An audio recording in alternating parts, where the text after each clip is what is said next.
Hello, and welcome back to the Soulpreneur Life podcast, where we dive into all the things soulful entrepreneurship and spiritual growth. In today's episode, we are going to explore the fun and fascination of uncovering our spiritual gifts. Many of them you probably already are aware of, interpreting angel numbers and integrating these insights into your soul-guided business. And I'm really excited about this. Thank you for being here. Okay. So, exploring clairs and angel numbers. Have you ever suddenly had this just knowing or insight that comes to you out of nowhere? That's an example of your intuition at work. So we're going to discuss your clairs such as clairvoyance, clairaudience, clairsentience, and more, and how you can recognize and develop these spiritual gifts and implement them into your life, into your business, into your personal development and spiritual growth and expansion. And for fun, I'll add a short quiz that I've shared in the past with some of my clients to the description box below so that you can see which clair is your strongest at the present time. And I believe, this is me, I believe that we all have access to each of them, but it's like a muscle. So some of them are stronger than others, and if one may not be as strong as the other, so some people may say they don't have access to something, or they don't have something that they actually do. They just haven't refined it or practiced it, building that muscle. So maybe it's not as strong. And then we'll dive into the mysterious world of angel numbers, those repetitive sequences that you see, 111, 777, and they just seem to appear everywhere, sometimes when you're looking for them, sometimes when you're not, and kind of uncover the messages behind these numbers and how they can serve as guides for you and confirmation along your journey. And you know what? Now that I'm getting started, let's start in reverse because it feels really good to do it this way. Angel numbers. Have you seen them? Do you see them? Where do you see them?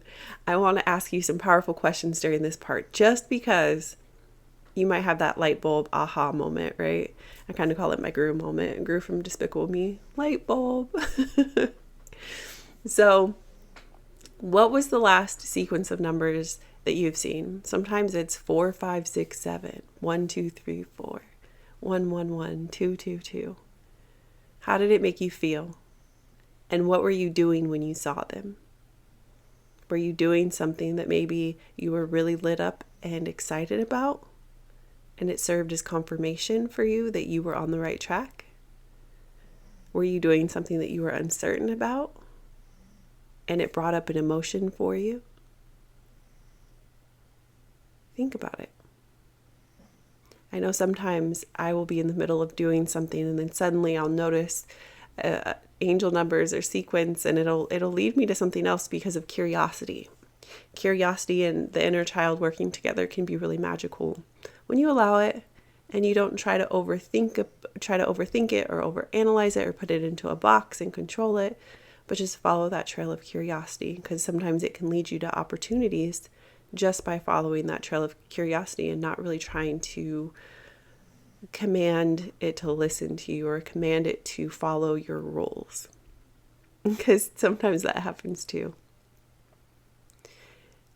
Oftentimes I've noticed that angel numbers are kind of like a foot in the door for some people, for that curiosity, because sometimes they are curious about growing spiritually. They're curious about these gifts that they've had since childhood, but they've kind of hidden from the world, or they're curious and they have these questions, but they don't have a safe space to necessarily ask or explore. So they start Googling and they start looking online for answers and for things, and that may lead them to something else like crystals or a good book, right? Sometimes those are the things that the angel numbers are there for. They're just simply there to guide you, to allow you to build that trust with your intuition. And when you see something, you follow it without slipping into that mental, that mental body where you kind of stop yourself and slow down because you start thinking about all of the shoulds and other people's opinions and all of that, right? Taking guidance from others' interpretations and then filtering it into something meaningful for you is done by taking notice of what was I thinking, doing, who was I with when I noticed these things come up. What was I feeling?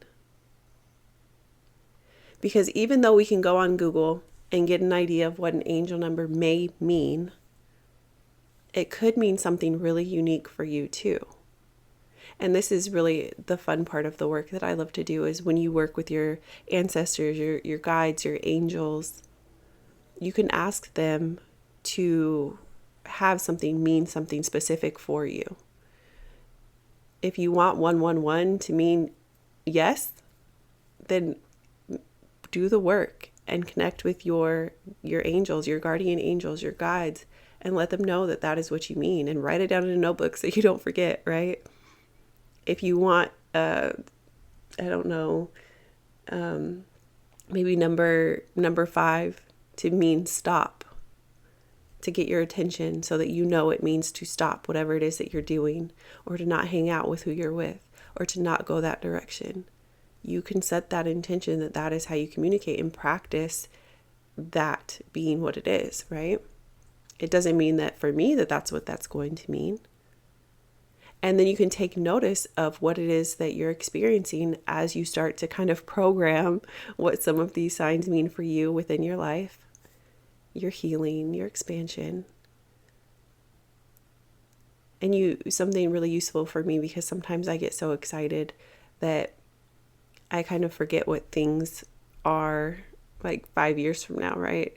So writing it down, like this symbol of, feathers too, that's something that's common. So maybe like a blue feather means this for me. And having all of those things written down kind of gives you a reference point. And then you can see that evolution when you do go look at it 5 years from now, and you realize where you are, and you give yourself credit for all the growth and all of the healing and all of the lessons that you've integrated and applied. And you can actually see something tangible about how it has changed and it has led you to the outcomes that you were seeking. I love to see angel numbers just kind of as that little like tap on the shoulder, like, good job. Hey, I see you. I hear you. You're on the right track. Or a reminder to slow down and be present and be mindful. So think about how angel numbers have showed up so far in your life. Did they lead you to explore something else that really allowed you to deepen your personal development and spiritual growth? Did it allow you to get more curious? Did it lead you online where you just Googled the number, read it, accepted it, and said, I'll accept this in my life, because that's okay for a period of time too? Sometimes when we intentionally ask for signs, it's easy to forget because life happens. There's people tied to us. There's people who love us and need us. Many people have jobs and responsibilities. So writing these things down as you work with angel numbers will help you build that trust with what it is that you're seeing, what it is that you're feeling. And it'll help you be more mindful too, because you'll be aware of what you were doing and who you were with, and just the emotions and the excitement or the thought patterns. Was it really positive, or was it kind of negative? Or it'll allow you to be more mindful in a way that is just automatically done. And it won't take as much energy in the future if you continue to practice this.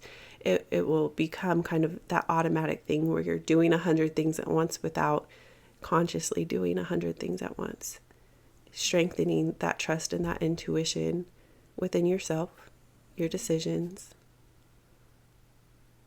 So I don't want to tell you from 1 to a billion what every number and every sequence means, but I want to empower you to get curious and figure out how to integrate it into your life. And this is just one way. There are many spiritual teachers, medicine men and women, and shaman and people who are really gifted, who don't have labels, that may interpret these a little bit differently, and that's beautiful too. But this is just one way, and that's the beauty of spirituality. It's the beauty of growing. And this is a really awesome way to really dive into the clairs now, because the clairs, if you aren't know, are spiritual gifts, right? I'm not going to go over, because I consider these gifts as well, like discernment and prophetic dreams. I'm not going to go over those today, but the clairs like clairvoyance, which is clear seeing or psychic vision, the ability to see beyond the physical. Clairaudience, clear hearing, the ability to hear messages or sounds that are beyond the physical realm.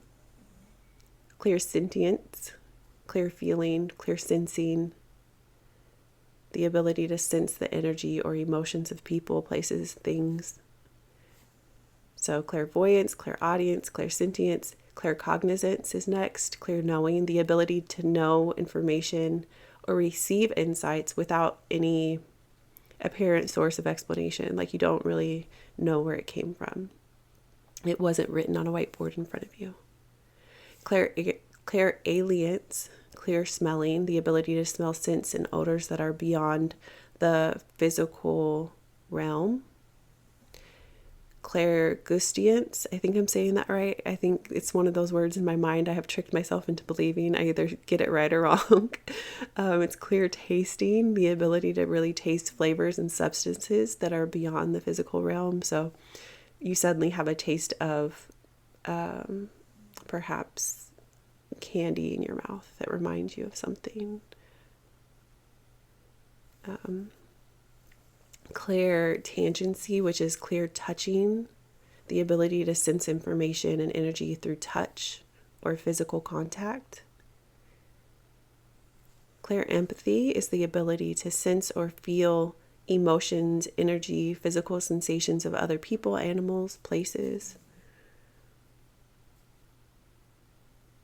So if that's something that you want to develop, I'm going to talk about each of these a little bit, but you can start really paying attention to your own emotions and physical sensations, which is really important, and why I have spiritual hygiene, the self-study and the meditations and things on the Soulpreneur Life website for you all.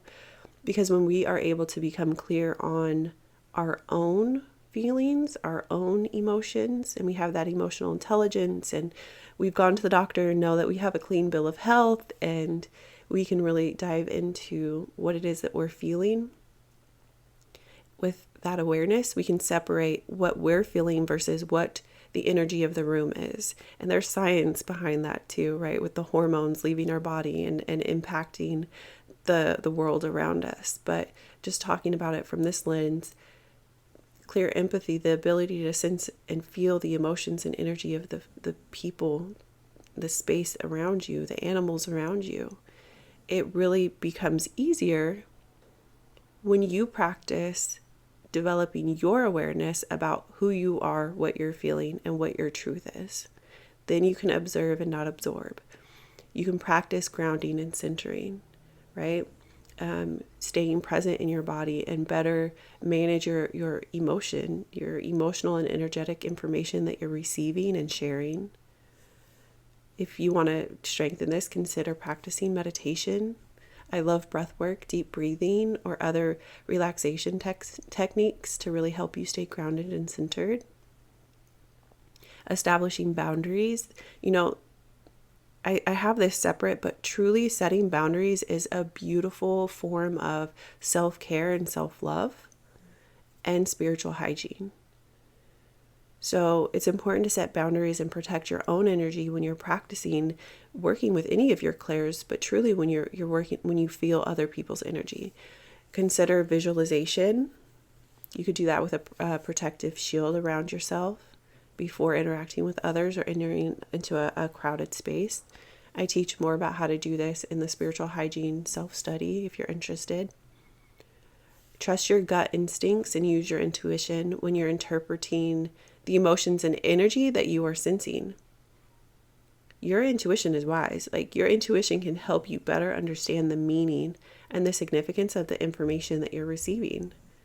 And then seek guidance if you feel from someone like myself or a spiritual advisor, a shaman, a healer, someone who has that wisdom to help provide you with the additional guidance. There's no shame in having a mentor and having support and having a community of people who are trained and open and willing to hold that space for you, right?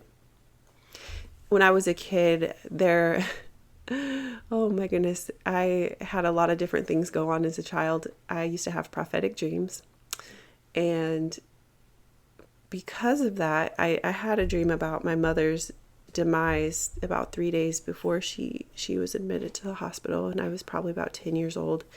Yeah, I was 10 years old, so it was really a traumatic experience, right? So when it came to my other clairs and my other gifts, it became something that I definitely kept to myself, and I had to work through in my my 20s and whatnot. But have you ever smelled something that wasn't there?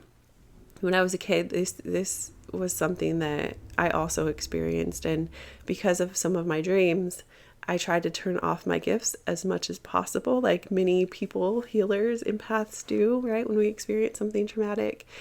And when I was going through the process to reactivate them, it was probably during a really dark and depressing time, probably one of the darkest. And I remember being stationed in Alaska, and oh my goodness. I remember being stationed in Alaska, and I had received word that my uncle, who was truly more like a father figure in his right, had passed. And I was heartbroken, absolutely heartbroken. And a few months later, when I finally allowed myself to exit the energy of that immediate pain, I remember the exact moment. I remember it. I remember how loved and how divinely supported I felt in that moment when I released, and then suddenly his smell came. My uncle's smell, cherry Jergens and blue magic coconut oil to be exact. I was sitting in my apartment. I have chills as I'm sharing this, but I was sitting on the couch in a new apartment with my daughter in the other room on the other side of the wall. It was pretty empty because we had just moved in, so there was nothing that smelled like him available, out, open in the house. And I remember trying to hold on to the smell, trying to find the smell when it finally went away, and like searching for it desperately. I wanted it to come back. But it was gone. But in the moment when it came, it was the support and the love that I needed, because I was hurting at that moment. I was a new mom. I was going through a divorce. I was dealing with a brain injury, migraines, and the career that I had in the military. I thought I was going to do 20 years, and I was going through this medical review because of the brain injury, and they were talking about medically retiring me, and I was 27, so I was panicking. But that's just one experience of many where I allowed myself to receive. I allowed myself to be open. I allowed myself to process. And I allowed myself to receive. Being able to smell odors, and make sure that you have a clean bill of health. I know I've said that. Sometimes people say that they smell smoke, and that is also a sign. And years later, my goodness, when did I start smelling smoke? Maybe during quarantine, 2020, 2021. I began smelling smoke, which was abnormal. And I was doing a lot of spiritual work at that time. I was working with the Akashic Records. I was doing my own mentorship to strengthen my own talents and abilities and learning. And I began smelling smoke, and I was having seizures, focal seizures. So sometimes smelling smoke, smelling things that aren't there, are absolutely medical, and you need to get that checked out. Even if you don't realize that you're having anything go on, like me, I would realize the headache and the eye pain and then the smell. But it didn't start out that way. And the more frequent it became, because I was like, why am I smelling smoke almost daily? Why am I smelling smoke weekly? Like, what? This pattern is not right. And that's when it was uncovered. So it can be spiritual, but it can definitely be medical as well. So make sure, please, please, please take care of yourself and get that checked out. So being able to smell odors that don't have any kind of physical source, like no one in my house smokes, right? Or no one in my house has my uncle's lotion, or some of the other smells that are around me that I know are my family members. It could be perfume. It could be something that is really unique to a loved one that doesn't even have a word. Like there are certain scents that I cannot name, but it takes me immediately back. My memories take me immediately back to an experience with a person, right? Our sense of smell is really strong and distinct, and we may find that certain smells connect us to those memories and drag us to do something or to be something or to share something that creates an opportunity and really is an answer to a prayer in a way. So moving on, clairvoyance, we said that that's clear seeing, right? When your mind's eye comes into play for your gift. It could be visions. It could be visions of the past, present, future that flash through your mind's eye, your pineal gland, your third eye. Many people are highly visual with practice and meditation in their routine. It does take practice and meditation, right? So they are aware of their body and the way that their body communicates with them and their energy. They're aware of how that feels for them. So then they are able to discern what spirit is saying and communicating with them. People outside of you can't truly tell you what something means when it comes to your sense or when it comes to certain visions, because they're meant for you to interpret through your lens with your experience.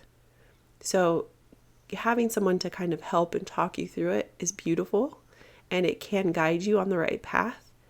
But that's a cue for you to strengthen your muscle. It's a cue for you to do the work so that you can better interpret what it is that you are receiving.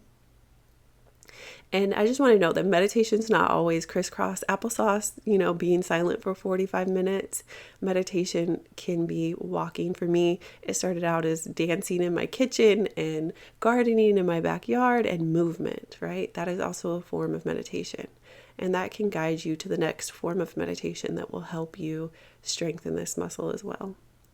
So clairvoyance is truly tapping into that ability to understand an idea best when seen. And I understand through conversations and things like that some people do not have any visual reference in their mind. And so this muscle may not be a strong one for you, and that's okay. But if it sounds familiar, your clairvoyance is probably a dominant sense, and you can strengthen it with that practice, right? So clairaudience is one of my favorites. So we're going to move on to that. Clairaudience, again, is clear hearing. And how many times have you had a song playing in the background of your mind? Like it just is playing in the back of your mind, and you may not even notice it until you do. But it just kind of goes over and over. Have you ever had that? I love this one. It happens to me so much. So sometimes it could be taking notice of what the lyrics are playing in your mind when you notice, or the lyrics of the song in general. And then noticing, okay, what was I doing? What were the lyrics? And how was I feeling connecting these? Or what was I feeling during the observation of these? Right? I love it. I love it. This often happens for me, and I get a good chuckle because sometimes it'll be like when I'm in a session with a client and as confirmation, or when I'm doing my own personal inner work, and suddenly, like I said before, it's literally like Gru from Despicable Me, and I'll say light bulb because it's just it's so fun for me. Like I try to make these things fun. It's so healing, and it's just a part of my own personal experience. So, and I am a person who I love lyrics in music. I love poetry. I love spoken word poetry. For heaven's sake, I went back to school to get a bachelor's in English and creative writing, right? So really the lyrics of music is one way that my soul has always communicated. But you may notice that this is for you too. Like when we hear words or sounds, music in our mind's voice, for those who have been practicing tuning into themselves and their spirituality and their gifts, their indigenous practices for years, spirit may be able to create audible sounds, which is much more focused energy, like its use of much more focused energy. Some of the best Some of us are better at retaining information or comprehending information when we hear it or when it's spoken aloud, right? No shade. I noticed that I continue to change how I best receive information too. I was just speaking with my daughter about this. So our natural talents tend to lie in our auditory faculties, often making gifted musicians, singers, writers, spoken word poets, right? Magnetic public speakers, the gift of the throat chakra. If this feels like it's you, this may be your leading sense. And if you have that experience, feel free to share it. Share it with us. Come to the community, the Soulpreneur Life community on Facebook. Everything will be linked. You can access everything from soulpreneurlifellc.com. Because these are so fun. And when you let them guide you, when you let them kind of shape your next step and you follow that trail, so many of the questions about who am I and what is my purpose and what do I need to be doing in my business can be traced as you begin to strengthen this muscle. And no one can strengthen your muscles for you. They can guide you to the right tools, to the right workouts, all the things, but you have to do the work. Okay, so clear feeling is clairsentience, right? And this is a good one. I'm so excited. Thank you for being here. Okay. There are some who say this is split into two separate clairs. However, my experience has shown it can kind of be intermingled. So I'll share that with you all here today. Okay. Clairsentience means you feel clearly. This entails feeling a person's emotions, feelings, or spirit, right? For me, it can be noticed as a part of my body, like aching, right? Does that make sense? Like kind of aching that before working with a client, which shows up like I can trace a block or a sudden burst of emotion, flutters, tingles, joy, a huge amount of love. Like as I open up sacred space and I begin to tune in, I'm totally aware of what my body is feeling. And then I create these sacred containers for the session, for my client. And that means I can begin to kind of tune in, with permission, of course, to what it is that my client is experiencing and feeling. Like I've had clients who've had shoulder pain and they were like not making any faces, like you would not know. Or I've had clients who were having some sort of other pain where it was like physically in their body. And I've been able to kind of tune into that and understand what it is that they were feeling. And when I bring it up to them, they're like, oh yeah, how did you know? Or whatever it is, right? Because sometimes it is also energetic. So like you have the physical pain on your body, but then there's also an energetic and spiritual aspect to it as well sometimes. Like, is it a certain emotion that your emotional body is kind of feeling trapped in that part of your physical body? Is this like something else? Yes, if it's an injury, I understand that. But like sometimes it is just the storage of what it is that you're feeling. For me, when I had a whole bunch of stuff going on, my shoulders and neck were so tight. And I didn't really want anyone touching me at that point. And I remember I was still on active duty and I had to go into the neurologist who was dealing with my migraines. And she did she had this other clinician come in. I don't know her proper title and I don't want to misrepresent her, but she came in to inject in like my shoulders, my traps, my shoulders, my neck, and like all over my skull and like some part of my forehead, Botox. And when she went to squirt it in my shoulders were so tight, and I was incredibly fit, but my shoulders were so tight that it squirt back out. Like as she went to inject, it squirt out because there was so much tension and pain, which is part of why my migraines and headaches were so bad. And like I was holding my jaw and just all of these things. But moving past that and then understanding as I was going through my spiritual work, my mental health work, and all of those other things, it was so much emotion and stress and pain and grief that I was holding in those areas. And as I began to do the work on the backside with those things, my shoulders and all of that stuff just really loosened up so much. And so when I do this work for my clients, I'm aware that there's also sometimes things that I don't know, but then that I know. Like I know that I'm feeling this and my client is feeling that because I'm aware of what my body feels like. And this feeling is not mine, right? So being consciously aware of that, it's truly helpful. And when we get that strong feeling, like a gut feeling, whether it's positive or negative about someone, it could be someone that we just met or someone that we know, or we get chills for no apparent reason, we may be tuning into emotional energy of a person or spirit around us. And so it really allows us to be confident and discerning, okay, what's going on here, right? Because there's no big flag that says, hey, this is what's going on. And I've learned, just as a side note, the deeper I learn about myself, because I'm a student of life, I learn more about my own human design and the tools and gene keys. I also see that authority for myself as a generator and my gut feeling, literally, it's being my inner confirmation. Like when we are highly sensitive and are in tune with not only our gut feelings, but also the feelings of others, it makes us natural healers, natural caregivers, not to be confused with doormats, but boundaries are heavy-handed and necessary for those in those roles, right? Or when we're tapping into those roles as creators and healers, etc.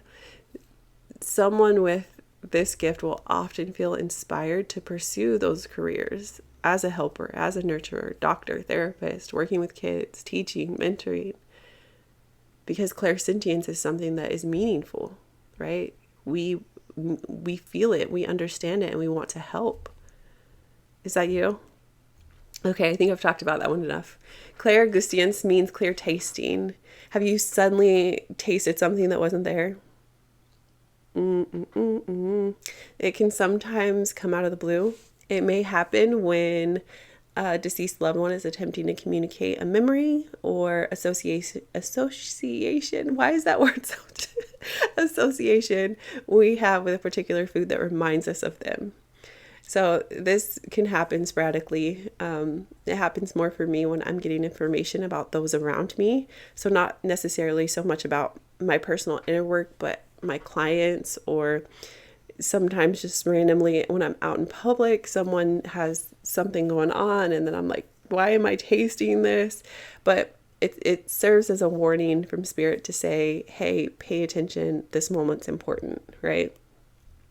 And as you're learning to understand more deeply how you receive messages from your spirit team, whether it's guides, angels, ancestors, you'll be able to ask questions in the moment and lean into it and learn what they mean for you, right? So I'm deeply aware that when it happens for me to pay attention, it's something around me, someone around me, right? And if you have a heightened sense of taste, this would make us natural chefs, bakers, foodies. So watch out, Gordon Ramsay, right? I love his stuff. Claircognizance means clear knowing.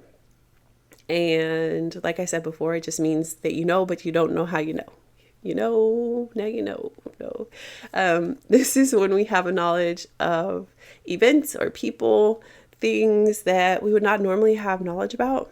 Spirit just hits us up and with a truth bomb, right? And simply pops into our mind seemingly from out of nowhere. And it requires tremendous faith, because there's often no practical explanation for why we suddenly know something. And that may ignite self-doubt, fear of being judged, fear of being seen, a slew of other emotions for people, especially healers. I've noticed especially healers, because when you are in this feeling and you're like, I just had a feeling, I knew I needed to go buy this stock. That's different than saying, hey, I have this feeling that you need to go see this doctor because there's something going on, right? They may look at you different. And they will, but stay true to yourself and keep building that muscle and building that strength and confidence in your intuition. Because although it may ignite those feelings and just all of those things. It may scare some to completely shut down their gifts and refuse them due to religious or moral beliefs and all the things, but you aren't alone.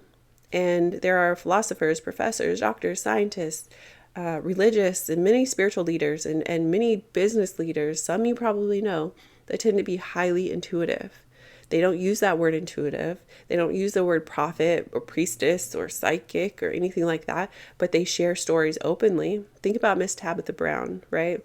They share stories openly about their gifts, of their knowing, and how it took support and community and guidance, etc., for them to fully support and embody that version of themselves, to align in their soul work and their purpose. And that's a huge reason why I help the people I do within Soulpreneur Life, because we need you to shine your light. We need you to show up. One of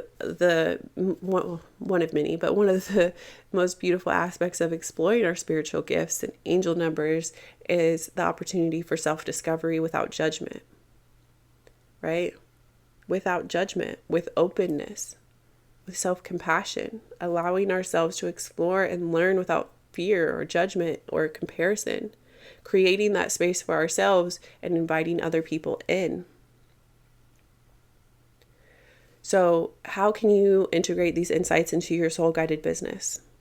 Whether you're a healer, coach, creative, entrepreneur, soulpreneur, understanding your gifts is first, right? Understanding that I have them. I'm open to them. I'm open to strengthening them. I'm open to develop them. And interpreting your angel numbers, interpreting the guidance around you and the trail of breadcrumbs that are leading you somewhere as you begin to strengthen and trust your gut feelings, your intuition. That will help you enhance your offerings and deepen your connection with your audience. It really will. I've done it for years now. Sometimes I'm like, this is absolutely crazy. Why am I sharing this? And then I'm done and I share it and I'm like, okay, I feel good. And then the response is beautiful and I connect with amazing people. And then I'm able to help and share my legacy and my purpose by holding space in different containers for my people. And that's a beautiful way to segue into, if you're ready to dive deeper into exploring your spiritual gifts, strengthening your intuition, how angel numbers are showing up in your life, I invite you to work with me. I offer one-on-one mentoring sessions tailored to your unique needs and goals, where we can focus on developing your spiritual gifts, interpreting angel numbers, seeing what they mean for you and how that works, and integrating these insights into your business.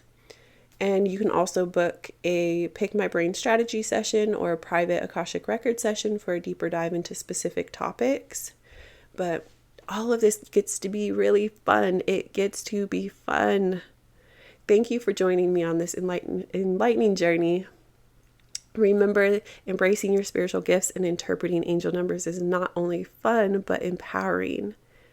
It's empowering. So let's continue to explore, learn, grow, and connect as soulful entrepreneurs. And if you're ready for your next step, you know that you can visit me. Everything will be in the description, but you can visit me at soulpreneurlifellc.com. And I look forward to seeing you on the next episode. Bye.